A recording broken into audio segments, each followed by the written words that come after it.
Work your ass off.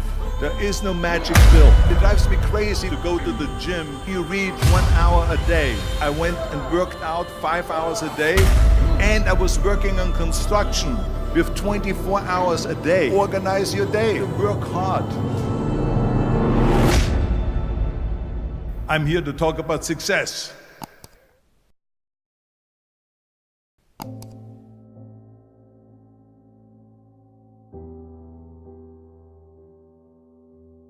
I went to college.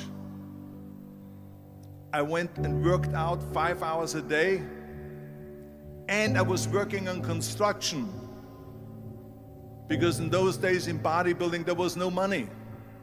I didn't have the money for food supplements or anything, so I had to go to work. So I worked on construction. I went to college. I worked out in the gym, and at night from 8 o'clock at night to 12 midnight I went to acting class 4 times a week. So I did all of that. There was not one single minute that I wasted. And this is why I'm standing here today.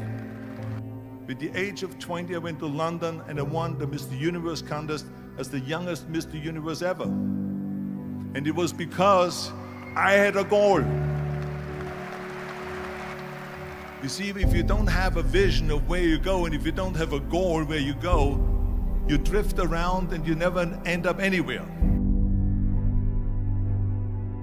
74% hate their job in America.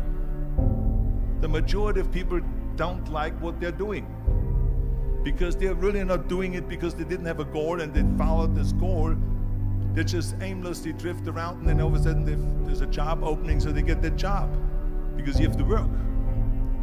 But then when you work, it's a chore. It's work. It's not fun. So if you think about, only a quarter of the people really enjoy what they're doing in life. So people always ask me, when they saw me in the gym in the pumping iron days, they say, why is it that you're working out so hard? 5 hours a day, 6 hours a day, and you have always a smile on your face. The others are working out just as hard as you do, and they look sour in the face. Why is that? And I told people all the time, I said, because to me, I'm shooting for a goal. In front of me is the Mr. Universe title. So every rep that I do gets me closer to accomplishing that goal, to make this goal, this vision, turn into reality. Every single set that I do, every repetition, every weight that I lift will get me a step closer to turn this goal into reality. So I couldn't wait to do another 500-pound squat. I couldn't wait to do another 500-pound bench press. I couldn't wait to do another 2,000 reps of sit-ups. I couldn't wait for the next exercise. So let me tell you something, visualizing your goal and going after it makes it fun. You got to have a purpose no matter what you do in life. You got to have a purpose. And Muhammad Ali worked his butt off, and I saw it firsthand. And I remember that there was a sports writer that was there in the gym when he was working out and he was doing sit-ups. And they asked him, how many sit-ups do you do? And he said, I don't start counting until it hurts. Now think about that. He doesn't start counting his sit-ups until he feels pain. That's when he starts counting. That is working hard. And so you can't get around the hard work. It doesn't matter who it is. Work your ass off. There is no magic pill. There is no magic out there. You cannot get around. You have to work and work and work. Make sure of this and make sure of that and all that stuff. So it's work. And it drives me crazy when people say that they don't have enough time to go to the gym for 45 minutes a day and work out, or to do something for 45 minutes to an hour a day to improve, if it is physically improve or if it is mentally to improve. Imagine you read 1 hour a day about history. How much you will learn after 365 hours in 1 year.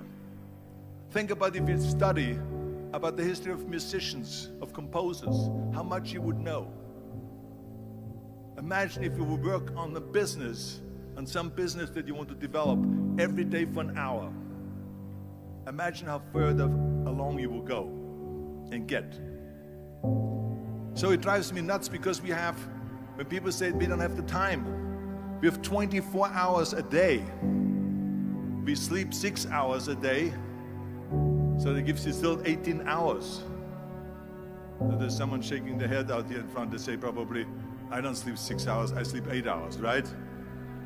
Or just sleep faster. So we have 18 hours a day. The average person works around 8 to 10 hours. So let's assume it's 10 hours, so we have 8 hours left. Then you travel around an hour a day, maybe 2 hours a day. So now you have still 6 hours left. So what do you do with these 6 hours?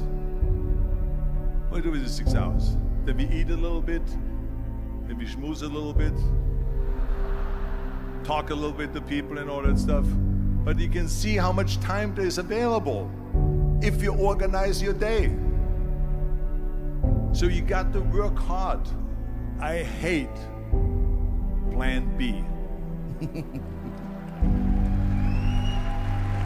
And I tell you why. Because we have so many doubters, as I've said earlier, the no-sayers. We have so many of those people that say no and you can't do it, that's impossible. That is okay because we just turn off, as I said earlier, and we listen and we hear the no being a yes. You can't do it, you can do it, and all of that. So that is possible to do that amongst all the negative people around you. But when you start doubting yourself, that's very dangerous. Because now what you're basically saying is that if my plan doesn't work, I have a fallback plan, I have a plan B. And that means that you start thinking about plan B, and every thought that you put into plan B, you're taking away now that thought and that energy from plan A.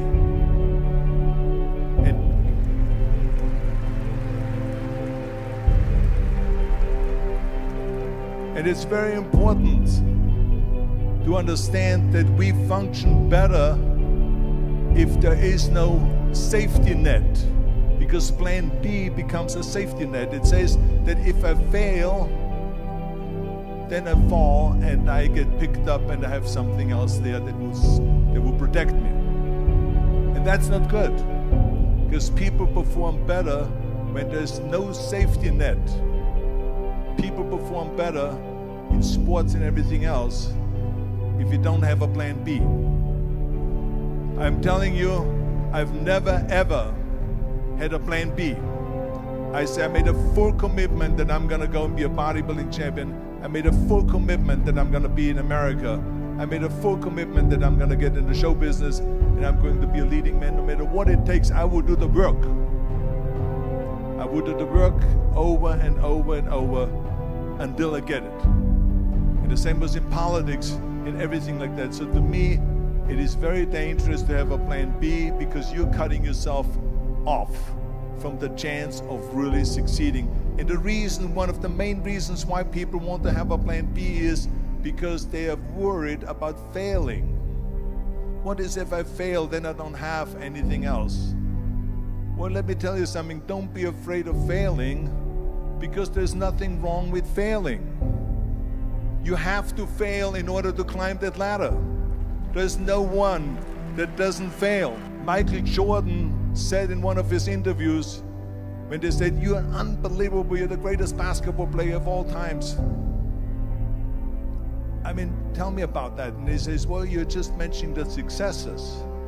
But he says, for me to become the greatest basketball player, I missed 9,000 shots when I was playing basketball at the NBA games.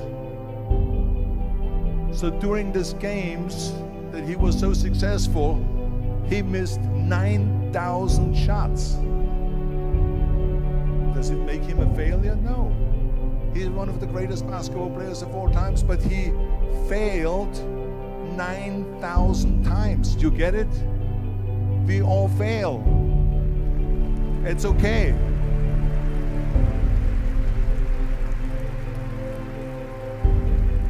What is not okay is that when you fail, you stay down.